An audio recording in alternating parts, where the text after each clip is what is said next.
Welcome to the deep dive. You know, when you order something online or like grab a product off a store shelf, it's just incredibly easy to take the physical movement of that item entirely for granted, Oh, absolutely. We all do it. right? We tend to think of global logistics as uh, this frictionless automated machine. You click a button, a transaction happens in the cloud, and boom, the physical box just kind of materializes where it needs to be. But the reality of how that box actually moves across the country is, well, it's fundamentally breaking down right now. Yeah, the disconnect between our digital expectations and the physical reality has honestly never been wider. We are currently watching the underlying physics of the supply chain fracture under this really sudden, very intense pressure. Which is exactly what our mission is to unpack today. For this deep dive, we've gathered a stack of industry reports, some fascinating case studies, and a recent Wall Street Journal article to really understand this massive shift happening right now. We are talking about the abrupt transition from a 4-year trucking slump into what's becoming a brutal, supply-driven capacity crunch. And if you're out there wondering why you should care about trucking capacity, this shift dictates the underlying cost of literally every physical good you purchase. It impacts all of us. Exactly. So, okay, let's unpack this because to understand what's happening, we have to look at the spot market. Just as a quick refresher, most major companies negotiate these fixed contract rates with trucking companies for the year. But when those plans fail or, when demand just surges, companies get dumped into the spot market. Which is basically the Wild West of on-demand freight. Right, it's total chaos. You pay whatever the going rate is that day, and right now spot rates have suddenly skyrocketed to $3.22 per mile. That is the highest we've seen since March 2022. It's a massive premium. I mean, to put that 4-year slump into context, the trucking industry went through this really severe bust cycle post-pandemic. We saw skyrocketing fuel costs, new layers of compliance and regulation, and just generally depressed freight volumes. Which I imagine just squeezed everyone out. Oh, completely. That combination effectively bankrupted or pushed hundreds of thousands of smaller, independent carriers entirely out of the market. So the supply of available trucks slowly evaporated. And now, the pendulum has swung back hard. We have what industry insiders are calling a supply-driven recovery. A supply-driven recovery. Right. Basically, the capacity dropped just enough to trigger a really severe scarcity of trucks. If you look at a macro-level map of U.S. freight routes right now, you can just see the choke points forming. And what's fascinating is that the scarcity isn't just coming from everyday consumers suddenly buying more washing machines or groceries or whatever. There are these really strange anomalies warping the market. Yeah, the data centers are a wild factor here. Yes. Take the boom in artificial intelligence.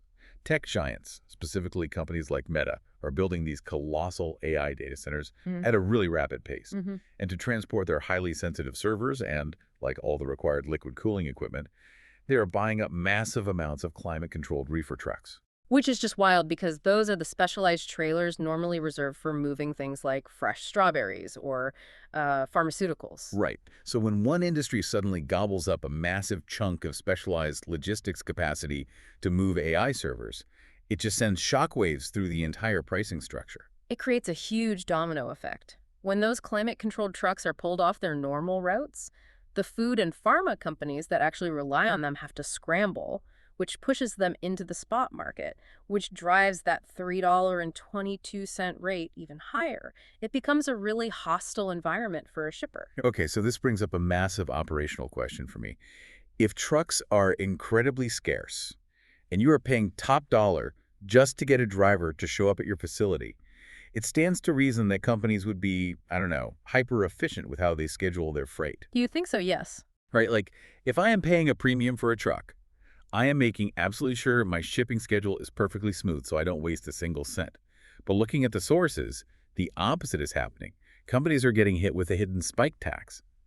Why is the scheduling so chaotic if everyone knows capacity is expensive? Well, the chaos stems from how modern supply chains are actually planned behind the scenes. Most major corporations rely on advanced planning systems, or APS. Okay. And these are these massive, highly sophisticated software platforms designed to manage inventory automatically. But they operate on strict minimum inventory thresholds.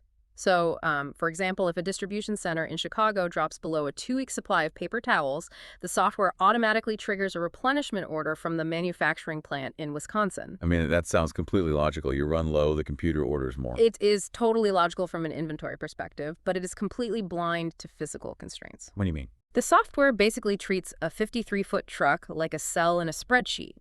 It doesn't understand the realities of a physical loading dock. Because of how these replenishment algorithms run across thousands of different products, you frequently get severe order bunching. Order bunching. Yeah, multiple product thresholds will all trigger at the exact same time, which creates these massive volume spikes at the end of a week or like the end of a month. So a single shipping lane between Wisconsin and Chicago might need, say, 3 trucks on a Thursday, but then the software suddenly demands 24 full trucks for Friday. Wait, 24 trucks in a single day. That is a violent fluctuation. I mean, if I run a warehouse, I probably don't even have enough dock doors to load 24 trucks in one shift. Exactly. And what's fascinating here is how the carriers react to that. Think about it from the perspective of the trucking company. Carriers operate on incredibly thin margins. They need their drivers moving continuously to make any profit. Right, sitting still costs money. Yes. So if they actually allocate 24 trucks to your facility for a Friday spike, but then you only need 3 trucks the following Monday, those 21 extra drivers are now just stranded. They have to drive their trucks entirely empty to another state just to find a new load. Oh, wow. In logistics, those are called deadhead miles. The carrier burns expensive diesel fuel, pays the driver for their time, and generates absolutely zero revenue. They hate it. It's like, imagine telling your favorite rideshare app that you might need 1 car on Tuesday, but you will absolutely need 20 cars on Friday at exactly 5 p.m., and you expect the exact same cheap baseline price for all of them. It just doesn't work. The rideshare company would hit you with a massive surge pricing fee just to mobilize that many drivers at once. And that is precisely what happens in freight. Carriers absolutely despise volume volatility, so they bake the cost of those empty deadhead miles directly into the rates they offer shippers. That premium is what we call the spike tax. That's brutal. It gets worse. When a company suddenly demands 24 trucks in a day, they usually blow right past the volume they originally contracted with their core carriers anyway. So to find those extra trucks, they're forced right back into the brutal spot market, paying those huge premiums. The planning software is basically accidentally creating surge pricing for its own transportation team. Wow. So the root cause here is that the digital inventory system is just throwing unpredictable spikes over the wall to the loading dock and expecting the physical warehouse and the carriers to just figure it out. So how do you actually smooth the flow before it hits the dock? Right. Because you can't just ignore the fact that the Chicago facility is out of paper towels. Right, you don't ignore the demand, but you do have to manipulate the flow before it reaches the dock. And this is where we are seeing the adoption of network flow stabilization platforms. One of the prominent systems currently addressing this in our sources is level load by Provision A. Okay, how does that work? The goal is to act as a bridge between that digital inventory plan and the physical reality of the road. Level load essentially functions as a digital twin of the supply chain. It takes that unconstrained supply plan. The one asking for 24 trucks on Friday. Exactly, and it looks 30 days ahead.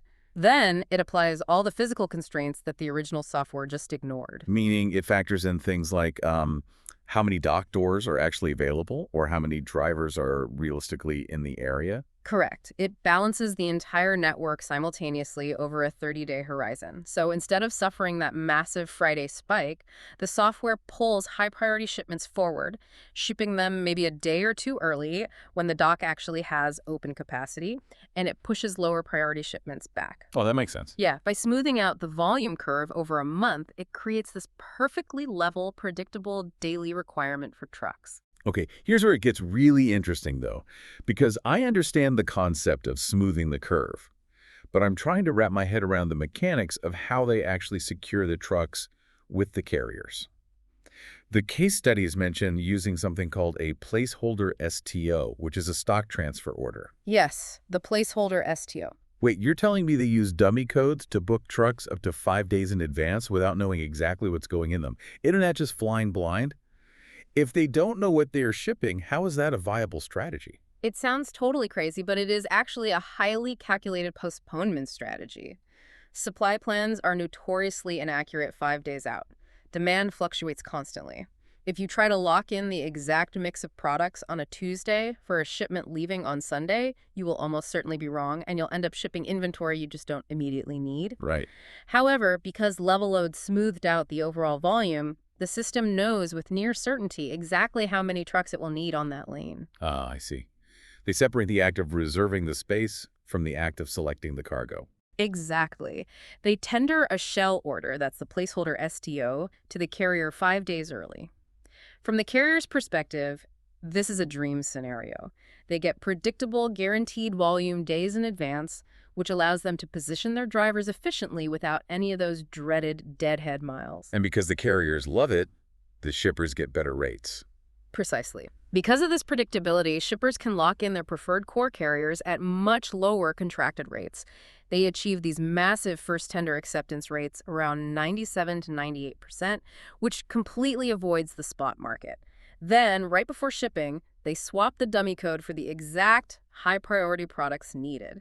They secure the cheap capacity early, but make the actual inventory decision at the very last second. And the proof is in the results here. Looking at the Kimberly-Clark data, the company behind Kleenex and Huggies, they rolled this out under the name Project Ural. It took them just 10 months to deploy this 30-day level loading strategy across North America. And the results were staggering. Yeah, they reduced their daily shipping variability by 60%. By killing the spike tax and keeping their freight out of the spot market, they literally saved millions annually. It is a perfect illustration of solving a physical logistics problem by fixing the upstream digital planning.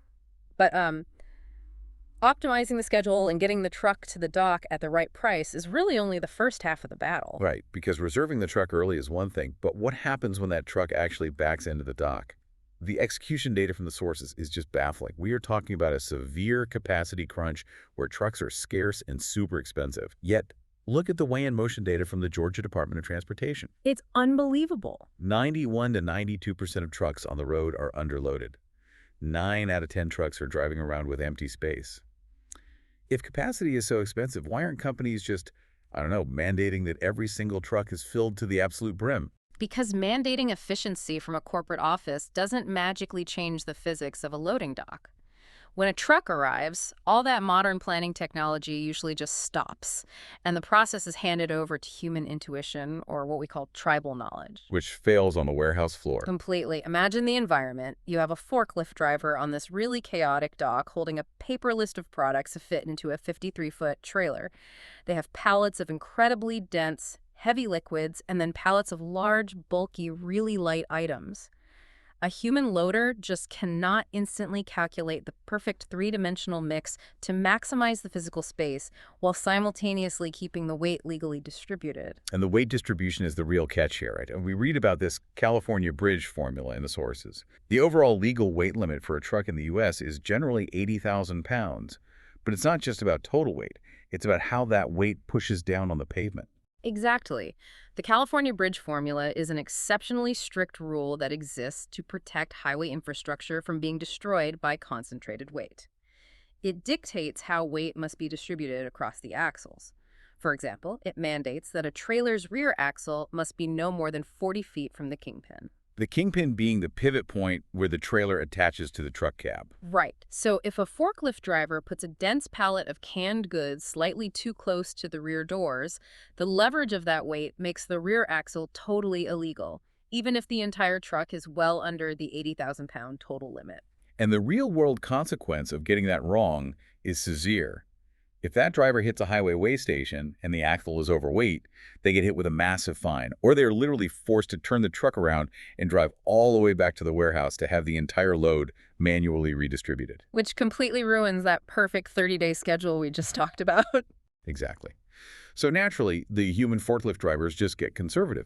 They load fewer pallets onto the truck just to guarantee they don't accidentally trigger an axle violation. Yeah, they are purposely leaving empty space as an insurance policy against the complexity of the physics. But when you scale that across millions of shipments, that conservative loading costs the global supply chain billions of dollars. And if we connect this to the bigger picture, this specific gap in execution is why we are seeing the rise of AI load builders like Provisionized Auto O2. Okay, so Auto O2, steps in where the human intuition fails. Right. Auto-O2 replaces that human guesswork with pure mathematical optimization. In a single computational pass, it solves over 300 physical constraints simultaneously. It calculates the exact axle weight distribution to satisfy the bridge formula, the volumetric cube space, and even specific stacking rules. Like making sure you don't place heavy metal car parts on top of fragile potato chips. Exactly. So to paint a picture for you listening, instead of a stressed forklift driver standing on the dock guessing where a 2,000-pound pallet should go, they look at a screen showing a perfectly optimized 3D visual diagram. It shows them exactly which pallet goes in which slot to achieve maximum legal density. And the impact on the warehouse floor is immediate. Take Riviana Foods, the largest rice producer in America. Rice is incredibly dense, so it is very easy to illegally overweight an axle long before the trailer is actually physically full. By implementing Auto-O2 and providing their loaders with these 3D visual instructions, they cut the training time for new lift truck drivers by 75%. Wow, 75%. Yeah, the AI just handles the complex compliance of the California bridge formula. And by safely maximizing the legal payload in every single trailer, they reduce their freight costs by 5 to 10% per lane. Which is huge. When you are shipping thousands of loads, a 5 to 10% reduction is a massive financial win for the CFO. But, all these operational wins, smoothing spikes, packing trucks tighter, it sounds great for the bottom line. Yeah. What does this mean for the planet? Well, this is the most profound secondary effect of all this optimization. It completely reframes the conversation around corporate sustainability. We really need to look at the Unilever case study for this. Oh, right, the Unilever insight. Yeah, Unilever is this massive global entity running a highly mature supply chain. They were already operating at around 90 to 95% truck utilization, which is honestly excellent by industry standards. But Unilever is also staring down a hard, non-negotiable corporate deadline to reach net zero emissions by the year 2039. And transportation represents a massive chunk of that footprint. Specifically, it falls under Scope 3, Category 9 emissions. For anyone not deep in carbon accounting, these are the greenhouse gases emitted outside of a company's direct operations, like the exhaust coming out of the tailpipes of the third-party trucking companies they hire to move their goods. Right, and it is notoriously difficult for companies to actually control. It is a massive blind spot. But Unilever realized that even at 95% utilization, that remaining 5% of empty space across their network represented a massive sustainability failure. So by deploying Auto-O2, they pushed their truck utilization up to 98%. So what does this all mean? Often, companies view being green as a financial burden. They think sustainability means sacrificing profit margins or, waiting a decade to invest in unproven futuristic fleets of electric vehicles. But this proves that efficiency and sustainability are the exact same gain. Yes. There's no trade-off. Every perfectly packed, perfectly balanced axle-legal load means fewer physical trucks are required to move the exact same volume of product. It is the most absolute form of emission reduction, eliminating the journey entirely. When you aggregate this data across Provisione's client base, maximizing payload eliminates 88,000 unnecessary truck journeys every single year. That is just incredible. It translates to cutting 285,000 tons of Scope 3 CO2 emissions annually.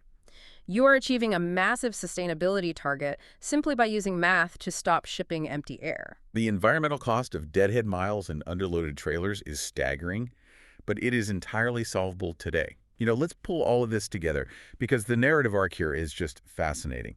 We started with the logistics industry in crisis. The market flipped from a 4-year slump to a brutal capacity crunch, exacerbated by AI data centers and supply drops, with spot rates spiking to $3.22 a mile. And we explored how companies accidentally make that crisis worse. Their digital planning software operates in a vacuum, generating massive volume spikes that force carriers to drive empty miles, which ultimately results in shippers paying that hidden spike tax. Right.